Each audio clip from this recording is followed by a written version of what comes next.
देखिए green TV YouTube पर भी, बस सब्सक्राइब करें और बेल आइकन दबाएं। नमस्कार दोस्तों, स्वागत है आप सभी का किसान बुलेटिन में और मैं हूं आपके साथ पारुल यादव। आज के किसान बुलेटिन की बड़ी हेडलाइंस पर एक नजर डालेंगे, लेकिन उससे पहले एक नजर डालते हैं हमारी आज की खास ग्रीन टिप पर।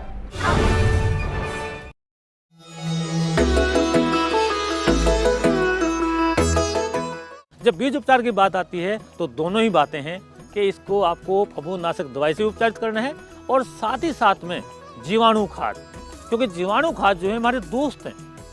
जितने भी हम जीवाणु खाद का प्रयोग करते हैं इससे हमारी मिट्टी अच्छी हो जाती है, कम लागत में हमारे पौधों को अच्छे पौष्टिक तत्व मिल जाते हैं और साथ साथ में हमारी जेब पे भी जोर कम पड़ता है। तो जीवाणु खाद से भी उपचारित करना है और इसको साथ साथ में फफूंदनाशक दवाई से भी उपचारित करना है। जब उपचार की बात आती है तो सबसे पहले फफूंदनाशक दवाई से उपचारित होगा। जब बीज सूख जाएगा उपचार करने के बाद में, तब जीवाणु खाद से उपचार होगा।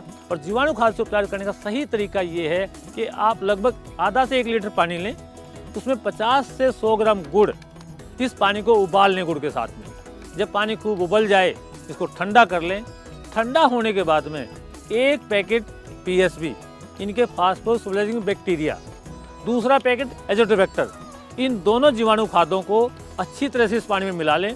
अब इस पूरे पानी को 1 एकड़ के बीज पे उपचारित कर दें। अच्छी तरह से बीज में इसको रब कर दें, मिला दें, जिससे पूरे बीज पे इस जीवाणु खाद का आवरण आ जाए। अब इस बीज को आप छाया में सुखाएंगे और सूखने के बाद इसकी रुपाई करेंगे। आपको हमारी आज की खास ग्रीन टिप कैसी लगी और आपका इस पर हमारे लिए क्या सुझाव है, हमें कमेंट बॉक्स में लिखकर जरूर बताएं। फिलहाल अब एक नजर डालते हैं किसान बुलेटिन में आज की बड़ी हेडलाइंस पर।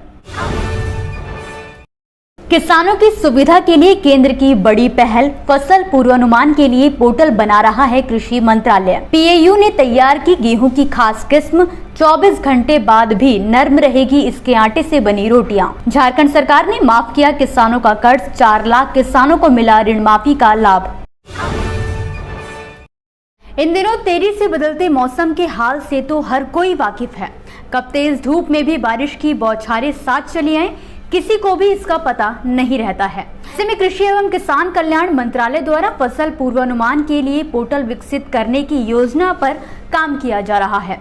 माना जा रहा है कि ये portal real time crop forecasting करेगा और इतना ही नहीं, इस पोर्टल के जरिए उन्नत डिजिटल तकनीक का इस्तेमाल करके विविध सूचनाओं को एकीकृत भी किया जाएगा। कुल मिलाकर केंद्र सरकार के इस पोर्टल का मकसद एक ऐसा डिजिटल सिस्टम तैयार करना है जो फसलों के सटीक पूर्वानुमान में मदद कर सके। अब आपको बताते हैं कि आखिर ये पोर्टल काम कैसे करेगा।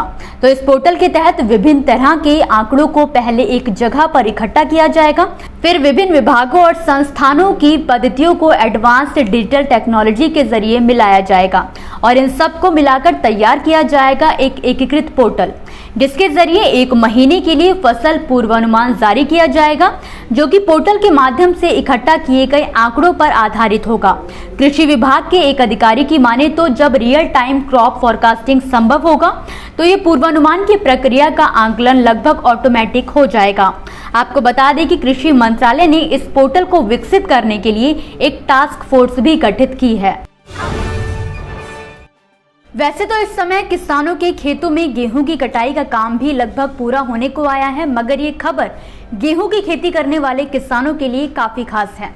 दरअसल हाल ही में पंजाब एग्रीकल्चर यूनिवर्सिटी के कृषि वैज्ञानिकों ने गेहूं की एक नई किस्म को विकसित किया है, जिसकी खासियत ये है कि इस गेहूं के आटे की रोटी अगर आप खाएंगे तो आपके मुंह का स्वाद बदल जाएगा, क्योंकि इसकी बनी रोटियां ना सिर्फ नरम और मीठी होती हैं, बल्कि इसमें प्रोटीन भी भरपूर मात्रा में पाया जाता है। साथ ही इसकी रोटियां सेकने के बाद घंटों तक नरम बनी रहती हैं।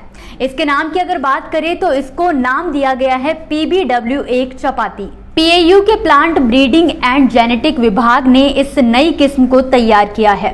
वैज्ञानिकों का कहना है कि जब भी हम अनाज की कोई किस्म तैयार करते हैं तो दूसरी किस्मों के साथ चपाती स्कोरिंग या रेटिंग करते हैं।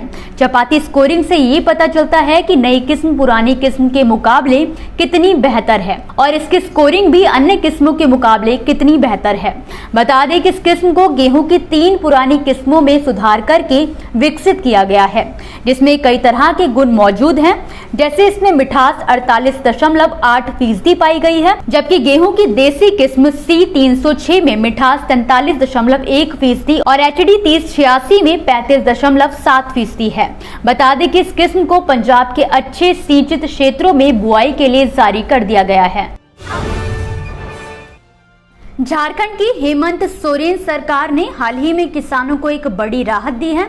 दरअसल प्रदेश सरकार ने राज्य के करीब 4 लाख किसानों को 15,029 करोड़ रुपए का कर्ज माफ किया है।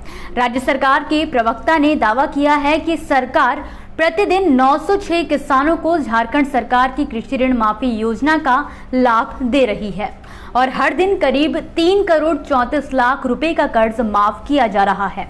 उन्होंने बताया कि 31 मार्च 2022 तक प्रदेश में 3,83,102 किसानों के 1529 करोड़ रुपए के लोन माफ किए गए हैं।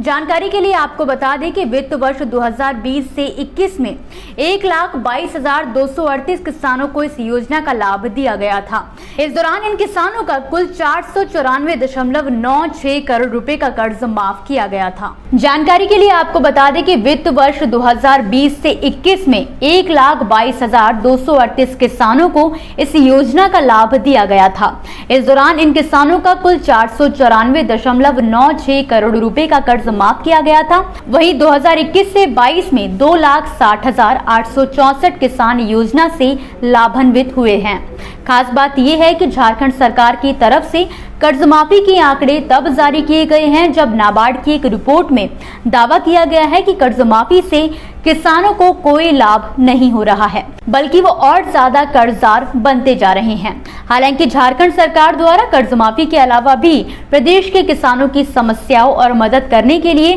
किसान कॉल सेंटर की शुरुआत की गई है, जिसका फायदा किसानों को मिल रहा है। दोस्तों, ये थी वो खबरें जिन्हें हमने आप तक विस्तार से पहुंचाया, लेकिन अब हम बात करेंगे कुछ ऐसी खबरों की जिनके बारे में भी आपके पास जानकारी होना जरूरी है। तो चलिए फटाफट से अब एक नजर डालते हैं खेती किसानी और कृषि क्षेत्र से जुड़ी छोटी बड़ी अपडेट्स पर। कृषि और पर्यावरण ये दोनों ही एक दूसरे से जुड़े हैं।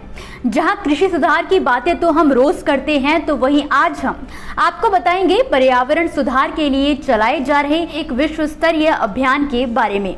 जी हां, हम बात कर रहे हैं आर्डिया फाउंडेशन की, जो 1 मई 2022 से एक बार फिर लेकर आ रहा है अपना मेगा पारिस्थितिकी अभियान 11 डेज फॉर अर्थ हीलिंग, जिसका मकसद हमारी धरती माता और पर्यावरण की रक्षा करना है। लॉकडाउन के समय जब पूरी दुनिया बंद थी, तो उस वक्त हमें फिर नजर आया एक इम्पैक्ट जो हमें हमारी पूरी पर्यावरण पे नजर आ रहा था।